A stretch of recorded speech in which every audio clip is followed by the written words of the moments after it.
先等一下。尊敬的各位来宾，女士们、先生们，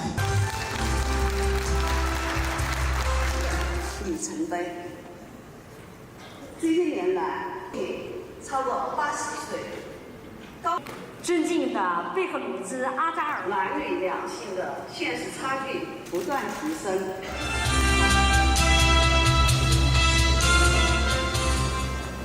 Thank you.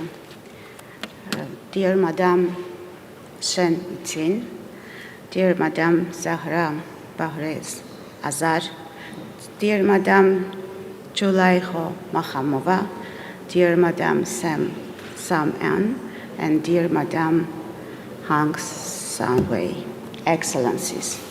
At the outset, let me extend my sincere appreciation to the All China Women's Federation and to the Shanghai Cooperation Organization, as well as to our host, the People's Government of Shandong Province, for their kind invitation and excellent organization of this important gathering. Almost 30 years ago, in 1995, China hosted the Fourth World Conference on Women in Beijing, where truly joint efforts of the international community resulted in the adoption of one of the most groundbreaking documents for women's rights, the Beijing Declaration and Platform for Action. It is remarkable that by the initiative of President of China, Xi Jinping, the Forum on Women has been established in the framework of the Shanghai Cooperation Organization, highlighting the significance of gender equality for the harmonious, inclusive, and sustainable development of the region, and for tackling a wide range of challenges and in this regard. I would like to extend a warm welcome to all participants of today's forum. I am confident that it will serve as an excellent platform for women leaders and policymakers, both from public sector and private sector, to galvanize ideas on how multiply positive effects of global digitalization and mitigate the negative ones. Dear friends, digital technologies expand at an enormous scale and speed. They carry immense transformative potential. They shape economies, security, and livelihoods, and directly impact human rights. I think that regardless of differences in legal systems, cultures, and norms, there is a shared understanding that we can fully harness from the positive potential of digitalization if we truly employ the whole of a society approach where women have full, equal, and meaningful participation. I'm happy for the opportunity to share some glimpses from Armenia's experience. Despite humanitarian and security challenges, Armenia registered impressive economic growth in the course of the last years. Particularly, we witnessed over four-fold increase of IT sector turnover and exports for the period of 2021 to 2023. People employed in IT sphere more than doubled for the recent 3 years, reaching 41,386. It is also worth mentioning that 2 out of 5 tech professionals are females. That is nearly 1.4% of the whole population. Here, I would like to stress the role of accessible and innovative technological education for children and young people, especially for girls. Armenia's experience in establishing technological and engineering centers such as TUMO is one of the best practices we are working on to expand worldwide. Later on today, the Deputy Minister of Labor and Social Affairs of Armenia will elaborate more on the efforts of the government of Armenia in the area of gender equality and digitalization. The foundation that I am leading, My Step, also works in the direction of women's economic empowerment.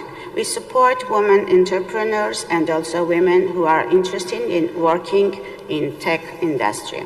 I'm sure all the distinguished participants of today's forum can share similar positive examples from their countries.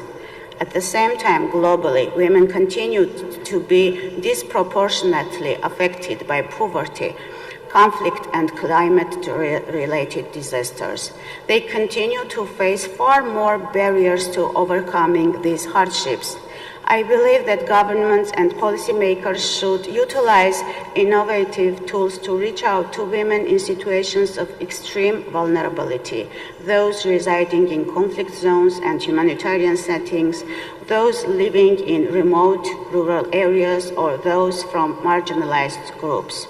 The Armenian government, together with our international partners and the civil society, put a special emphasis on labor inclusion and the economic empowerment of women, including by means of increasing their digital skills and knowledges. Digital technologies open unprecedented opportunities to expand social and health services, to provide education and knowledge to millions of women and girls who are left furthest behind.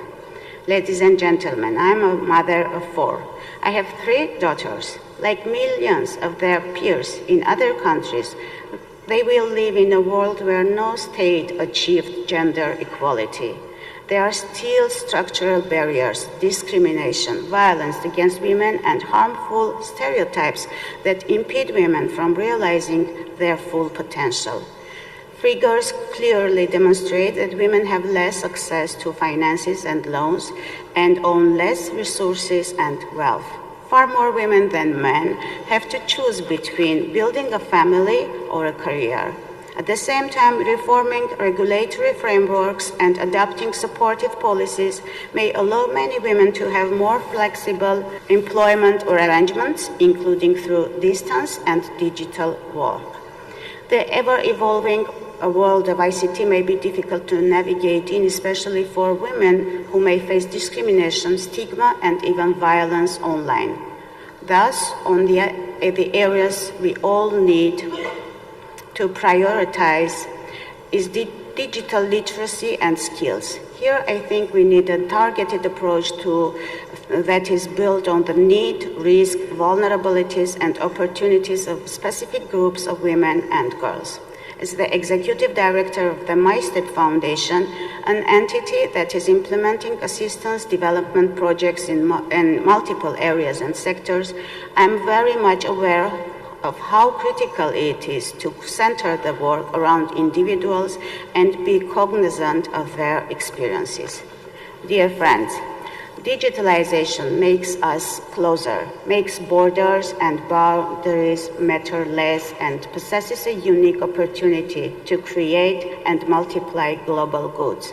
I believe that empowering women in the digital space is an essential component in growing and developing those global goods.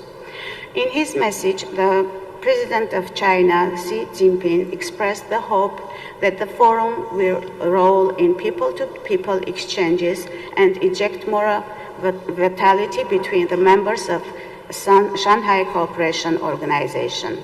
Armenia has a strong intention to become an observer of the SCO, and as an aspiring observer for the Shanghai Cooperation Organization, Armenia is ready to step up collaboration and facilitate interaction between our peoples and societies, between women's organizations and networks, to learn from each other and to build a more equitable and sustainable future for all.